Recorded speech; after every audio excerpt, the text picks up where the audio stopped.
Good morning, everyone. I'm Riley King, and welcome to the Riley King Newscast right here on the Riley King Network. Let's begin. First up, police: woman found dead in Salem home where son lived. Let's take a listen to the video from WMUR News 9, Siobhan Lopez.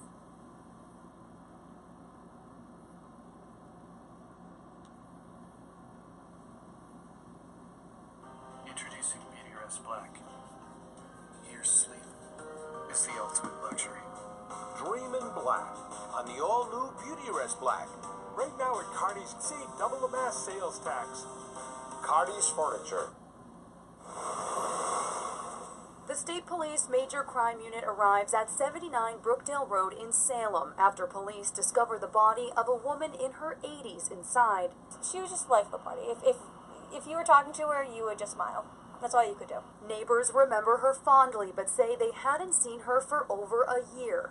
Her son, who is in his 50s, also lives in the home. I called them constantly, didn't answer.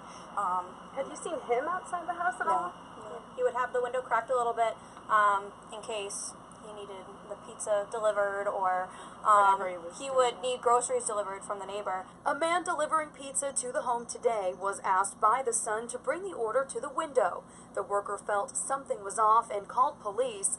Neighbors say police had to cut a hole in the house to remove the son. Neighbors had concerns months ago and called police to check it out. And they did. They said they did a wellness check, and he had answered the door and said everything was fine. And I think they asked about his mom, and he said everything was fine. So what happened from then, I don't know. This family now questioning if they could have done more, heartbroken over the loss of someone who was like family. She had lost her daughter, and when she did, she took me under her wing as, kind of played my mom, so to speak, as I had lost my mom. She would always sing to me. She would make believe I was her granddaughter. And I mean, she really was. She was an adopted grandmother. Now, police say there is a serious hoarding situation going on inside. They say it's some of the worst conditions they have ever seen. The Attorney General's office has only said that it is investigating this untimely death. No charges have been filed. We're live in Salem tonight. Siobhan Lopez, WMUR News 9. Okay, and there you go on that video and that report.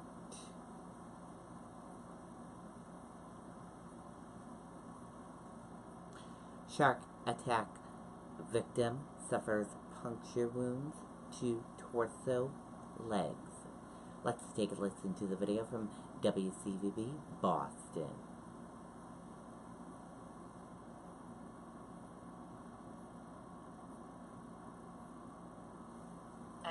At Intercontinental Boston, Sunday brunch on the waterfront was never quite like this. Views included. Our new a la carte brunch features traditional classics, our famous waterfront Benedict bar, and of course, cocktails. Mark your Sundays and join us in Meow. 3:45. The 61-year-old man was in the water some 30 yards from shore. Call it Long Nook Beach for a subject possibly bitten by a shark in a thigh. Yelling, get me out of the water, get me out of the water. Shark, shark. Lucky for the victim, 2 recent Boston College nursing school grads were there to help. So we grabbed all the towels that we could, tried to put them on, stop the bleeding. The man had deep shark bites to his torso and legs. This photo shows beachgoers and first responders carrying the stretcher up the dune. Someone had run up, called an ambulance and everything, so help was on the way. The victim was transported to Marconi Beach in Wellfleet. A med-flight helicopter flying him to Tufts Medical Center in Boston. The town of Truro, as well as the National Seashore, does have signage indicating that there are sharks in the water. Swim at your own risk. The attack a few miles from the last shark attack on the Cape in July 2012, also in Truro. I think it could have been, me. It scares me. A booming seal population, a magnet for great white sharks. Earlier today, one was seen attacking 2 seals of Nauset Beach in Orleans. No shark sightings were reported in Truro. He was talking, so he was still conscious and everything, but definitely in shock, so as you can imagine. Now, Long Beach here will remain closed for swimming until further notice.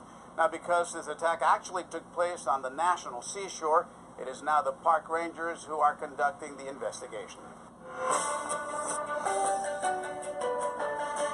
Okay, and there you go on that video and that report.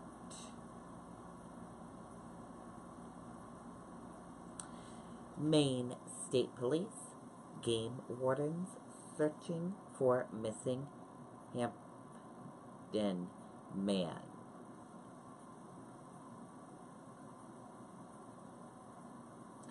Let's take a listen to the video from WMTW News 8 Maine, Steve Bartrier. They're out there, working hard to make our roads safe. They can... Breaking news here in Maine tonight. Maine State Police and game wardens are searching for a man who went missing in Hampton. His family telling police 67-year-old Donald Cobb went missing around 7 o'clock from Emerson Mill Road. Police say he was last seen wearing a blue shirt, blue jeans, described as 5'6", 115 pounds with a white beard. If you have any information on Mr. Cobb's whereabouts, you're asked to contact Maine State Police. Okay, and there you go on that video and that report.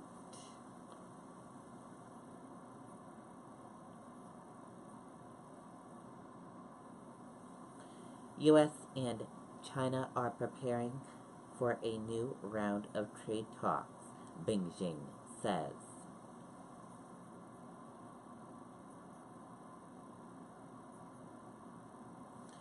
A Chinese delegation led by Vice Commerce Minister Wang Shouwen will travel to the United States for trade talks in late August, China's Minister of Commerce said on Thursday. U.S. concerned by the Russian satellites' very abdominal behavior.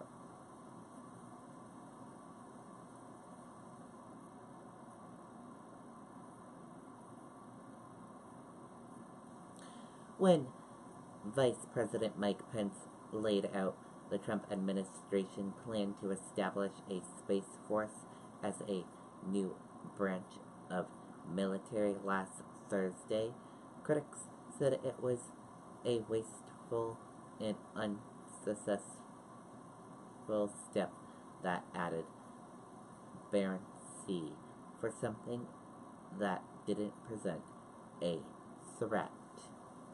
But now the U.S. is voicing concern and claiming that threat is very real, pointing in particular to a Russian satellite, very abdominal behavior.